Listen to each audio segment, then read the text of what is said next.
Well, hello once again. This is me, Leonard Wells, broadcasting as usual from Haslingden, north of Manchester in the UK, on Monday the 29th of August 2011.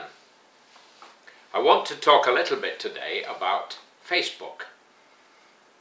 Rather oddly named, but very successful and very popular amongst the younger generation in this country. Everybody feels if they're not on Facebook they don't exist. Well, I've had some fun and games with Facebook, and first of all I've discovered it's impossible to get through to anybody there, because like many organisations they list 500,000 questions that you might want to ask, and with the replies, so that you don't waste their time. This I understand. First off,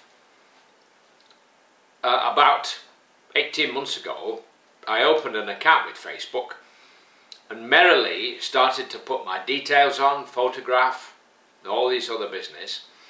Then started to include my friends and so on, and of course you have to sign up and you get a username and password and all that business.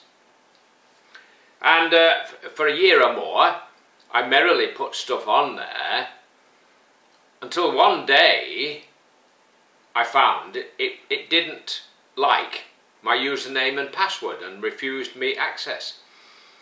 So rather than wait for months to get any kind of reply from them, I opened a fresh account, and it quite happily accepted my details, same name, same username, same password. And suddenly there I was with a nice, fresh, clean, prestigious account, as before. But then the first account reappeared. And I suddenly found I had a digital twin brother with the same name as me, a doppelganger as it's called. And then I started to get requests from my twin to make friends with my twin. So Leonard Wells was asking Leonard Wells, would he like to be a friend of Leonard Wells? So rather than be uptight about it, I just said yes. So now there are two of me out there. But that's not the only thing I find a bit odd about it. I started several groups, but they disappear. I started a group about the United States of Europe, and it sort of vanished. And then a couple of days ago I started a group, because I do a little series on YouTube called English for Beginners. I started a group on Facebook to put all of these lessons, all 50 of them mind you, onto this Facebook group page, so anybody interested could look in. Well, when I look today, 16 of them have disappeared. So there's only 34 left. Where have they gone, I ask? Have they vanished into outer space? Are some Martians or Venusians somewhere practicing pidgin English using my lessons? Who knows? I don't know. But I now hear that Google is going to bring out something which will push Facebook, like one of its predecessors, MySpace, off the page. And Google always do things well. Have you noticed?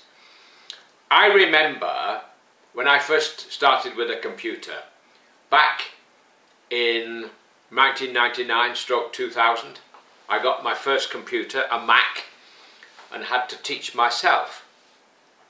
And teaching myself, I nearly gave up after 3 days because I couldn't figure out how to make the cursor move where I wanted it to move.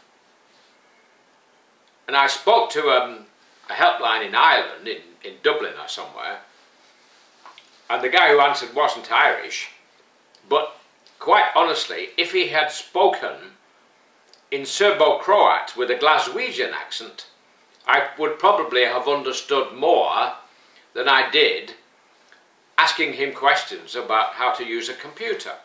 Because, of course, when you buy a computer, you don't get a manual on how to use it. Oh God, no, that'd be too easy. It's like buying a car. The manual that comes with a car does not mention how to drive. Gives you some clues what the buttons are for and what the knobs and things are for, but that's it. It doesn't tell you how to drive. It's the same with the computer's handbook. Seems rather odd, don't you think? So that's my little talk about Facebook. I wonder what will come next. Google's bringing out something called Google Plus, but it's only on trial at the moment, so I'm not going to close down my Facebook account, but I will when Google Plus comes along, provided that I can understand how it works. Because at my age, I have to do a bit of sort of rewiring to figure out how these things operate, because computers have a different kind of logic. Well, that's it. Cheerio, hope I've not offended anybody. God bless, while it's still legal here in the UK to say God bless. Take care. Bye for now.